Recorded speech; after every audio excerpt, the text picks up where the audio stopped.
하나님 말씀 전하도록 하겠습니다. 저는 오늘 여러분과 설교를 시작하면서 시를 좀 나누고 싶습니다.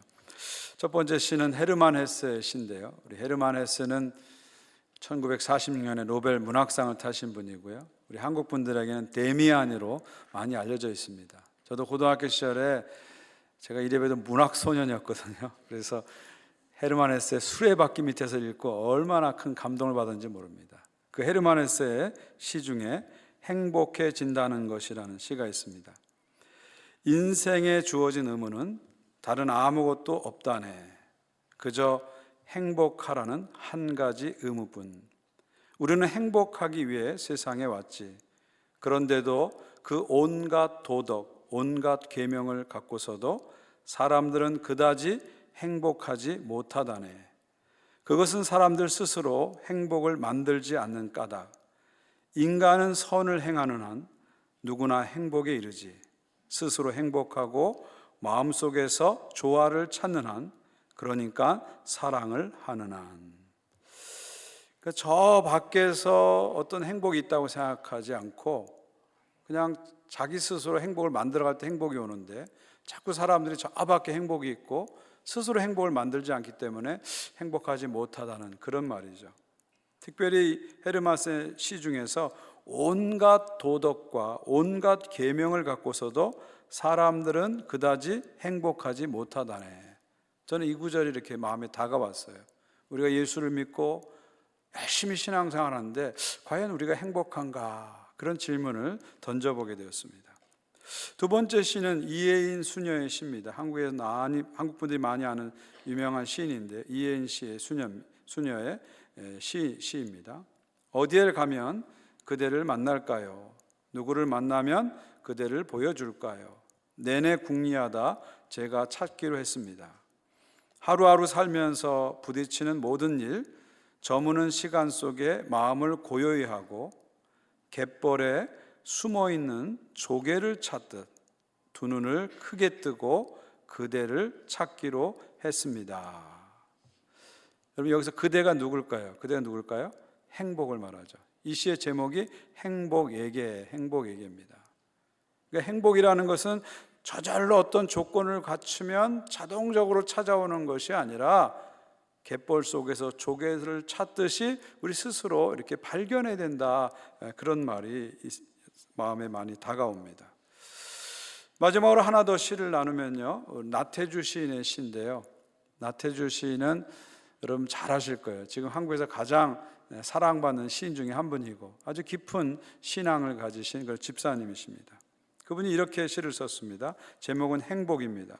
저녁 때 돌아갈 집이 있다는 것, 힘들 때 마음속으로 생각할 사람이 있다는 것, 외로울 때 혼자서 부를 노래가 있다는 것. 행복이라는 건 저녁 때 돌아갈 집이 있다는 것, 힘들 때 마음속으로 생각할 사람이 있다는 것, 외로울 때 혼자서 부를 노래가 있다는 것. 행복이 저 멀리 어딘가에 있다고 우리 생각하는데, 뭔가 거창한 것이라고 생각하는데 그렇지 않다는 거죠. 내 곁에 작은 것으로 행복은 존재한다, 그런 얘기겠죠. 저는 오늘 사도행전 25장을 가지고 여러분과 함께 바울의 재판 장면을 함께 나누려고 합니다. 이 장면을 함께 나누면서 그 재판 과정에 등장하는 여러 인간 군상들을 살펴보면서 과연 진정으로 행복한 사람은 누구인가? 이 질문에 대한 답을 여러분과 함께 찾아보려고 합니다. 지난 시간에 우리는 밀레도에서 예루살렘으로 가는 사도 바울의 여정을 살펴봤죠. 두로에서 가이사라에서 성도들이 만류하고 동역자들이 만류했지만 죽게 받은 사명 때문에 죽음을 각오하고 예루살렘으로 가는 사도 바울을 봤습니다. 오늘 25장 보게 되면요, 사도 바울이 체포됩니다. 예루살렘에 오자마자 체포됩니다. 그리고 구금 상태에 들어가요. 로마 군인들에게 갇힌 구금 상태에 들어갑니다. 그러자 유대인들이 계속해서 사도 바울을 암살하려고 죽이려고 하죠. 그래서 로마 장교 천부장이 이 사도 바울을 수백 명의 군대로 호위해가지고 총독이 주둔하는 가이사라로 옮기게 됩니다. 그리고 그 다음부터 2년 동안 아주 지루한 재판이 계속 진행됩니다. 계속 재판이 진행돼요. 유대인들은 사도 바울은 성전을 더럽혔기 때문에 사형이다 주장합니다. 그런데 아무리 재판해도 증거가 없는 거예요. 그렇지만 계속해서 죽이라고 요청을 하는 거죠. 첫 번째 재판을 맡은 사람은 벨릭스 총독이죠. 벨릭스 총독은 사도 바울이 무죄인 걸 알지만 유대인들이 무서워서 풀어주지 못합니다. 또 사도 바울이 로마 시민권자이기 때문에 또 사도 바울을 함부로 또 유대인에게 넘겨주지도 못해요. 이러지도 저러지도 못하면서 2년 동안 재판을 질질 끄게 되죠. 질질 끄게 되죠. 그러다가 이 벨릭스 총독이 로마 황제로부터 파면을 당해요. 너무 무능하고 잔인하기 때문에 파면을 당해서 로마로 소환되게 됩니다. 그리고 제12대 총독으로 부임한 총독이 오늘 본문에 나온 베스도 총독이죠. 이 베스도 총독은 벨릭스에 비하면 완전히 다른 사람이에요. 리더십이나 판단력이나 행정력이 훨씬 나은 사람입니다. 그리고 벨릭스 총독처럼 재판을 질질 끄는 그런 게으른 사람이 아니라 신속하게 모든 걸 처리하는 아주 근면한 사람입니다. 여기 1절을 한번 보십시오. 베스도가 부임한 지 3일 후에 가이사라에서 예루살렘에 올라가니, 이 한 절에서 이 베스도 총독이 얼마나 부지런한 사람인 걸 알 수 있죠. 지금 로마에서 가이사라까지 오려면 항해 길이가 2200km예요. 아무리 빨리 와도 열흘 이상 걸립니다. 근데 도착하자마자, 가이사라 도착하자마자 하루 쉬고, 그 다음날 하루 쉬고 바로 또 3일째 되는 날, 3일째 되는 해 예루살렘에 올라가는 거예요. 실제로 하루만 딱 쉬고 바로 예루살렘에 올라갈 정도로 이렇게 부지런하게 자기 업무를 파악하고 보는 것을 볼 수가 있죠. 2절을 보시면요, 대제사장들과 유대인 중 높은 사람들이 바울을 고소할세 베스도의 호의로 바울을 예루살렘으로 옮기기를 청하니 이는 길에서 매복하였다가 그를 죽이고자 함이라. 자, 예루살렘에 가서 베스도 총독이 제일 먼저 하는 것, 신임 총독이 제일 먼저 하는 것은 유대 고위층들을 만나는 거예요. 대제사장들과 사내들인 공의원들과 높은 사람들을 만나는 거예요. 만나니까 이 사람들이 제일 먼저 요청하는 게 뭐예요? 바울의 재판에 대해서 요청하는 겁니다. 신임 총독에게 우리 유대인들을 위해서 도로를 놔주십시오, 우리 유대인들을 위해서 세금을 깎아주십시오, 이런 요청하는 게 아니라 바울을 빨리 재판해 달라고 이렇게 요청을 하게 됩니다.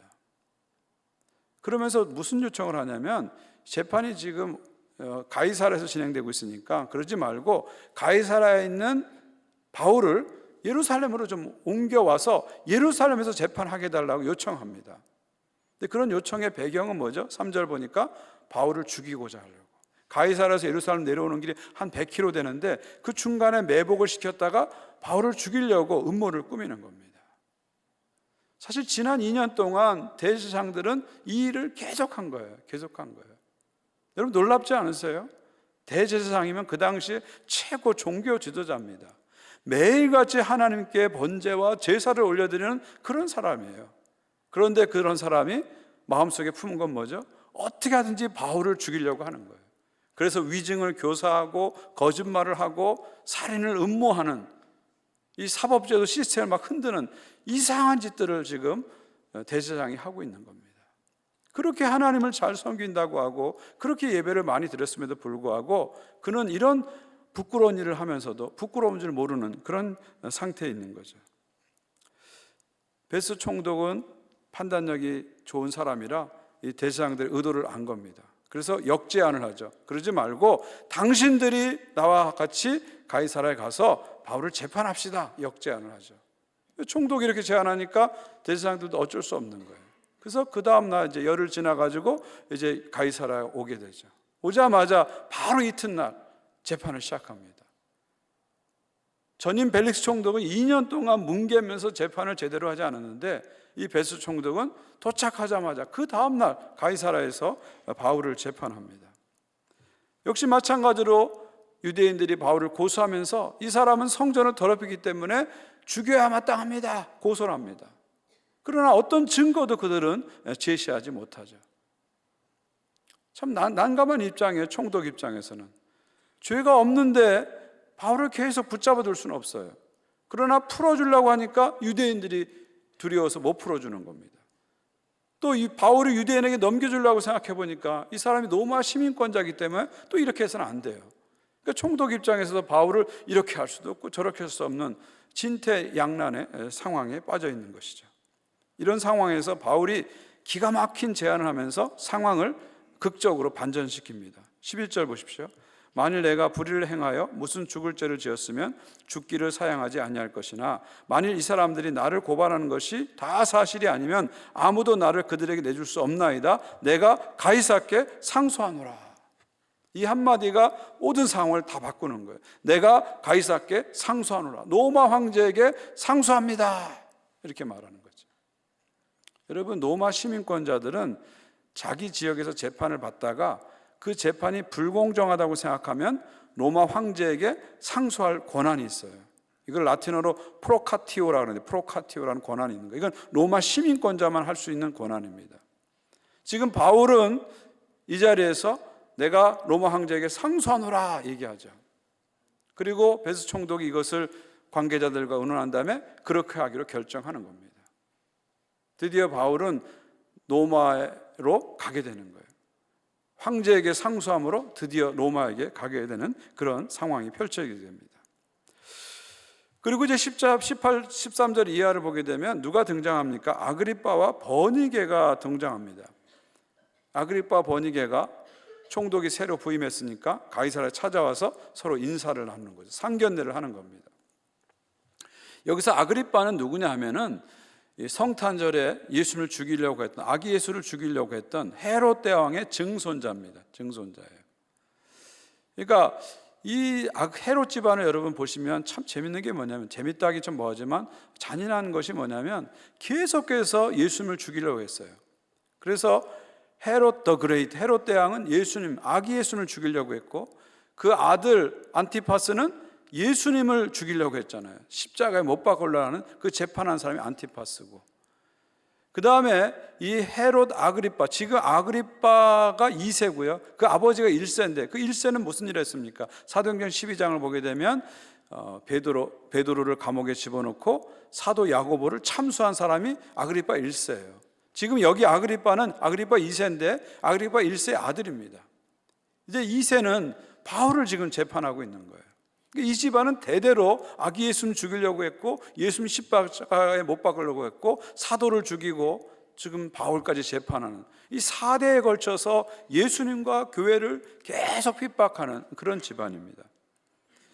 바로 이 아그리빠는 당시에 갈릴리와 베레아의 분봉왕으로 막강한 권력을 가지고 있고요, 로마 황제의 그 직권을 통해서 성전을 관리하는 그런 권한을 가지고 있습니다.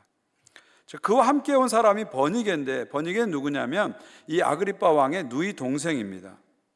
이 버니게는 그야말로 희대 요부입니다. 희대 요부예요. 약혼을 했는데 약혼자가 있는 상태에서 약혼을 한 것을 파혼하고 자기보다 훨씬 나이가 많은 삼촌하고 결혼합니다. 권력이 막강한 삼촌하고 결혼해요. 그리고 삼촌이 죽자 다시 오빠인 아그리빠에게 와가지고 이 두 사람이 불륜관계입니다. 근친상간의 불륜관계예요.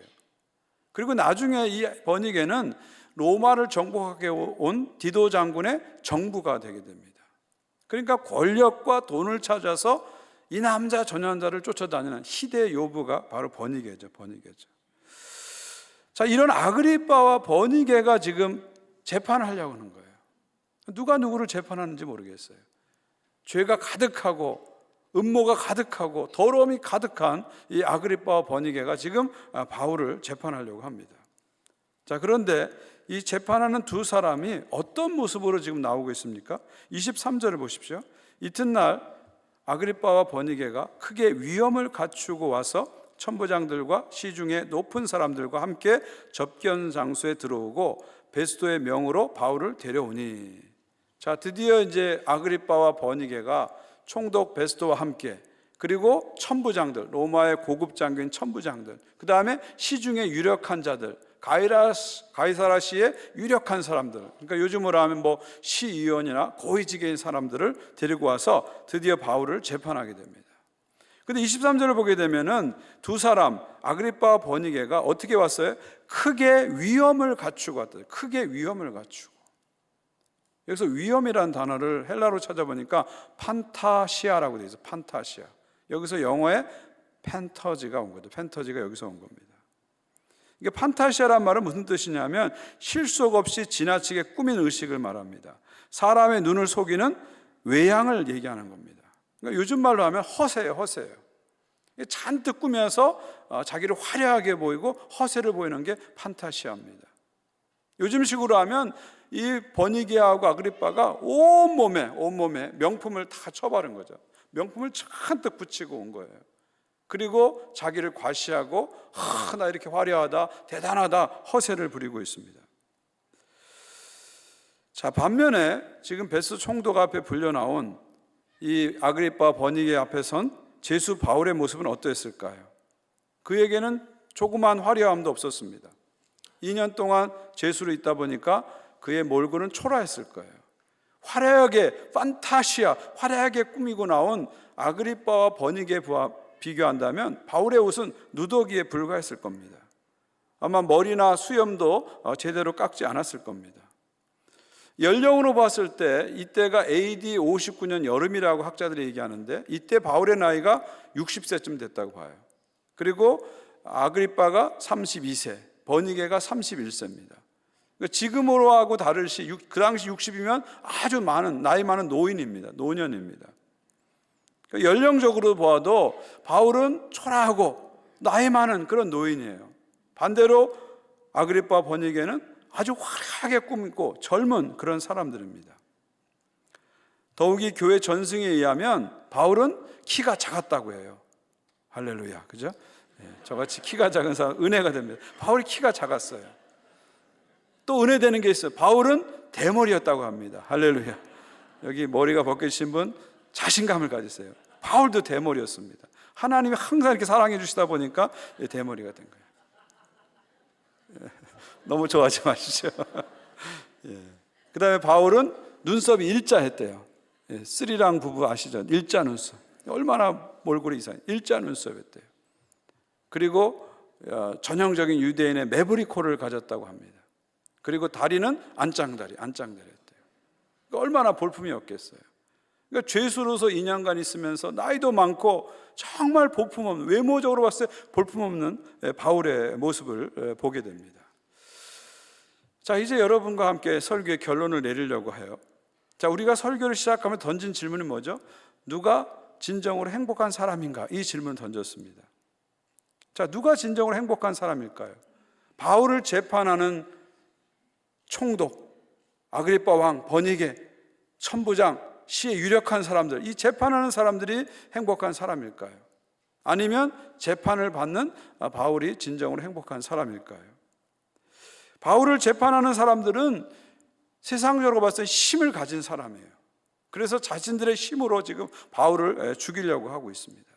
또 외적으로 봤을 때 그들은 판타시아, 최대한 꾸미고 최대한 화려한 모습으로 사람들 앞에 서 있습니다. 자신들의 음모와 불륜과 더러운 것을 가리려고 더 화려하게 꾸미는 거예요. 여러분, 세상의 화려함에 너무 속지 마십시오. 어떤 의미에서 세상의 화려함은 더러움을 가리기 위한 수단에 불과합니다. 여러분, 향수라는 게 왜 나온지 아시잖아요. 프랑스에서 목욕을 안 하다 보니까 그 냄새를 가리기 위해서 향수가 나온 겁니다. 마찬가지로 세상의 화려함이라는 것은 사실은 세상의 더러움을 가리는 수단이라는 거죠. 더러우면 더러울수록 더 화려하게 꾸미는 것이 세상의 논리입니다. 반면에 바울은 세상적으로 힘이 없는 사람 아닙니까?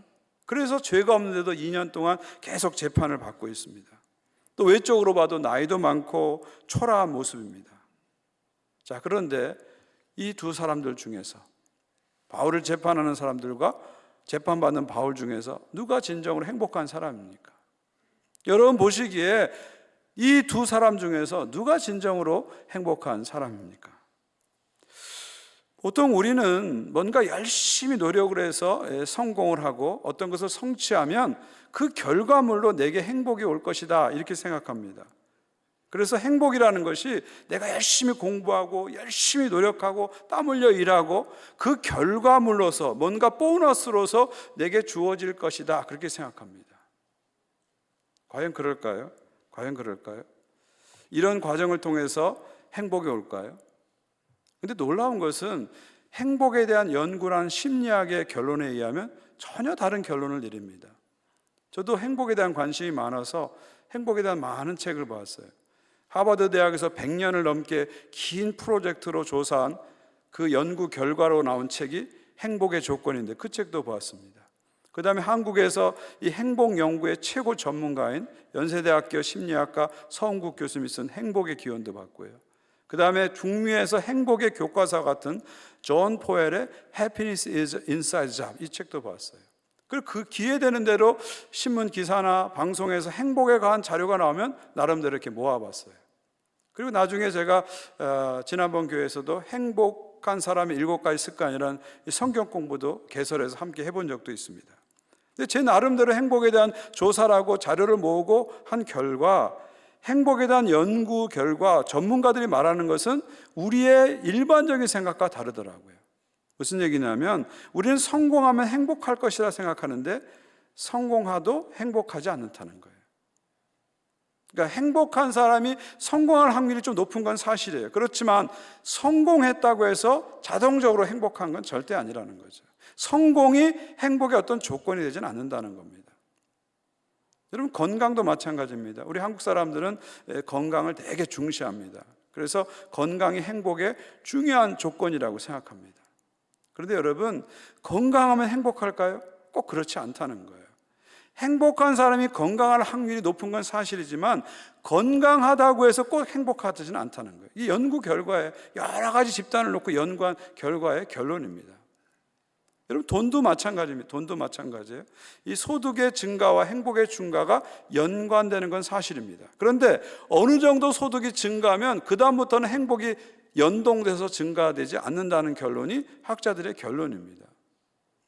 여러분 잘 아시다시피 경제순위 훨씬 낮은 남미의 콜롬비아라든지 멕시코라든지 브라질 국민들이 경제순위 훨씬 높은 일본이나 한국 국민보다 훨씬 더 행복해요. 매년 반복해서 이 결과가 나오지 않습니까?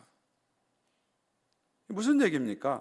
우리가 생각할 때는 내가 건강하고 돈이 많고 성공하면 그 결과물로 행복이 올 것이라고 생각하죠. 그래서 우리는 그 행복을 찾기 위해서 땀을 흘리고 공부하고 노력을 하는 거죠. 근데 실제로 행복에 대한 연구 결과는 그렇지 않다는 겁니다. 그렇지 않다는 거예요. 만약 우리가 생각하는 생각대로 어떤 조건을 갖추면 행복한다고 생각한다면 사실은 바울을 재판하는 사람들은 행복한 사람이 되어야 됩니다. 그들은 힘이 있죠, 돈이 있죠, 화려함이 있죠, 명예가 있죠, 권력이 있습니다. 그러나 그들은 행복하지 않았어요. 오히려 자신들의 음모와 더러움을 가리기 위해서 허세를 부리고 있을 뿐입니다. 그리고 오히려 가진 게 많기 때문에 더 많이 사람들의 눈치를 보면서 전전긍긍하면서 행복한 삶을 살지 못하고 불안한 삶을 살고 있습니다. 반대로 재판을 받는 사도 바울은 제수 신분이지만 당당합니다. 자기 자신에서 당당해요. 그래서 왕들 앞에서도 당당하고 총독 앞에서도 군인들 앞에서도 그는 당당합니다. 심지어 이 아그리빠 왕 앞에서도 그는 당당하죠. 그 다음 26장에 보면 바울이 아그리빠 왕을 향해서 이렇게 말합니다. 26장 29절인데요.